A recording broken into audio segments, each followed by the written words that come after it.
কমেন্টসটা এমন, আমার লিঙ্গ ছোট হয়ে বাঁকা হয়ে গেছে, দাঁড়ায় না, নরম হয়ে যায়। কি চিকিৎসা নিতে পারি? প্লিজ একটু বলবেন আপু। দেশের এবং প্রবাসের ভাই বোনদের প্রতি সালাম। আসসালামু আলাইকুম। আমি প্রভাষক ডাক্তার রিক্তা পারভীন, হোমিওপ্যাথি এবং আয়ুর্বেদিক চিকিৎসক। আজকে খুব সুন্দর একটা কমেন্টস নিয়ে আসছি।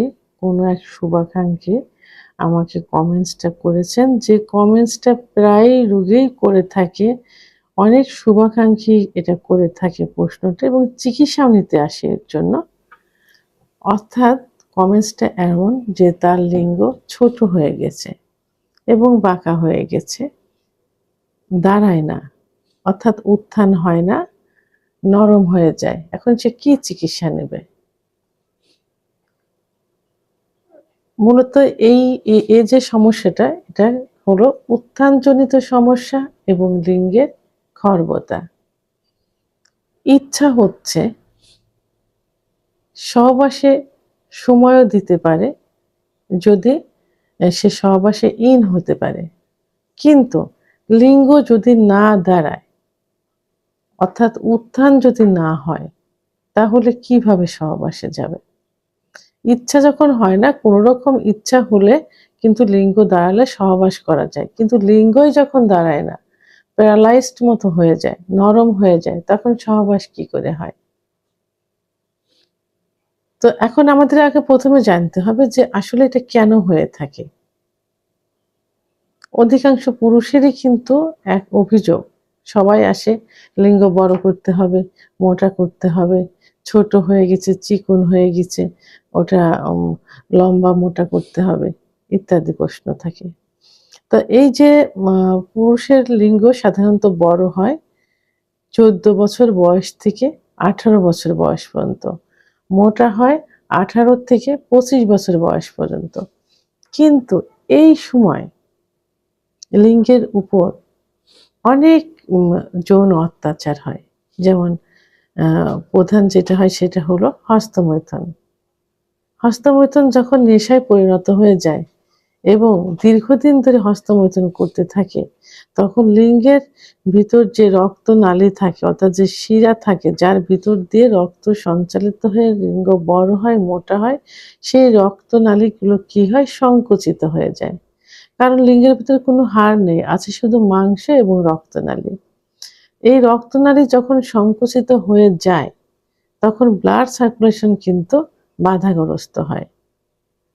আবার বিছানায় ঘর্ষণ দিয়ে অনেকে বীর্যপাত করে, বালিশ, কোল বালিশের আম আ ভাঁজে করে থাকে।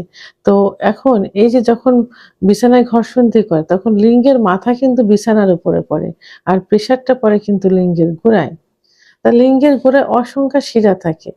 এই শিরা অনেক সময় লুজ হয়ে যায়, প্রেশার অতিরিক্ত হলে অনেক সময় কি হয়? চিড়ে যায়। তখন আস্তে, আস্তে লিঙ্গের গোড়া নরম হয়ে যায়। আর সামনের দিকে একটু উত্থান মতো মনে হলে গোড়ায় কিন্তু বল পায় না, নরম থাকে। আবার সমকামিতা করলে একই অবস্থা হয়। অতিরিক্ত স্বপ্নদোষ যখন হবে, স্বপ্নদোষ হলে অতিরিক্ত বীর্যক্ষয় হয় কিন্তু। তো তখনও এই লিঙ্গের খর্বতা চলে আসে, এবং অতিরিক্ত যৌন মিলন করলে একই অবস্থা হয়। তো এইগুলো অবশ্যই বাদ দিতে হবে। এই এর এর থেকে উত্তরণ হতে চাইলে, অর্থাৎ লিঙ্গে যে বাঁকা হয়ে গেছে, চিকন হয়ে গেছে, ছোট হয়ে গেছে, নরম হয়ে গেছে, এর থেকে উত্তরণ হতে হলে কি করতে হবে? অবশ্যই কারণগুলো নির্ণয় করতে হবে। আবার পুরুষের যে সেক্স হরমোন, টেস্টোস্টেরন হরমোন, যে হরমোন ছাড়া পুরুষের সেক্সুয়াল লাইফটা চলে না, সেই হরমোন যদি কমে যায়, তাহলে কি হয়? লিঙ্গের খর্বতা চলে আসে। আবার যে বাঁকাটার কথা বলা হলো, এই বাঁকাটা অনেক সময় পেরোনিস ডিজিজে পরিণত হয়। আঘাতের কারণে হোক, অতিরিক্ত হস্তমৈথুনের কারণে হোক, লিঙ্গের এই যে শিরায় রক্ত চলাচল বাধাগ্রস্ত হওয়ার কারণে অনেক সময় শিরার মাঝে একটা গ্লিট মতো হয়ে যায়। তখন ব্লাড সার্কুলেশন হতে পারে না। তখন লিঙ্গ কি হয়? ধনুকের মতো বাঁকা হয়ে যায়। বাঁকা যখন উত্থান হয়, বাঁকা হয়ে অনেক সময় দেখা যায় নাভির দিকে চলে আসে, বাঁকা হয়ে আবার দেখা যায় অন্ডকোষের নিচের দিকে চলে যায়। তো এবং ডান পাশে বাম পাশে ধনুকের মতো বাঁকা হয়ে যায়। এটাকে পেরুনিস ডিজিজ বলে। এটা কেন হয়? এই যে যৌন অত্যাচার, লিঙ্গের উপরে প্রেশার পড়ার কারণে লিঙ্গের শিরাগুলো সংকুচিত হয়ে গেলে, ব্লাড সার্কুলেশন বাধাগ্রস্ত হলে তখন পেরুনিস ডিজিজ হয়। তো এখন এই যে নরম, এই যে চিকন হয়ে যাওয়া, ছোট হয়ে যাওয়া ইত্যাদির হাত থেকে রক্ষা পেতে হলে এবং যখন হয়ে গিয়েছে সেটা পূর্বের অবস্থায় ফিরিয়ে আনতে হলে কি করতে হবে?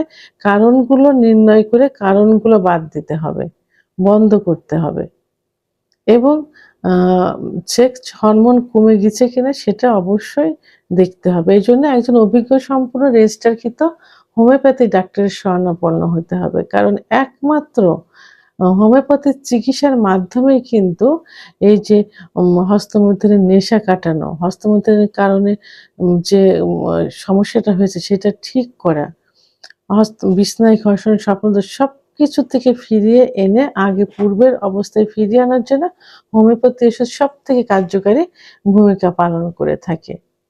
এইজন্য আ এই সমস্যা থেকে বেরিয়ে আসতে হলে আবার অনেক সময় দেখা যায় যে আ ডায়াবেটিস, উচ্চ রক্তচাপ, হার্টের সমস্যা, কোলেস্টেরল ইত্যাদি থাকলেও কিন্তু যদি সেগুলো কন্ট্রোলে না থাকে, সেটার জন্যও কিন্তু লিঙ্গের উপর প্রভাব পড়ে। তো একজন অভিজ্ঞ সম্পন্ন ডাক্তারের শরণাপন্ন হয়ে কারণ নির্ণয় করে চিকিৎসা নিলে এবং কারণগুলো বাদ দিলে অবশ্যই পূর্বের অবস্থায় ফিরিয়ে আনা সম্ভব হবে, অর্থাৎ ফিরিয়ে আসা।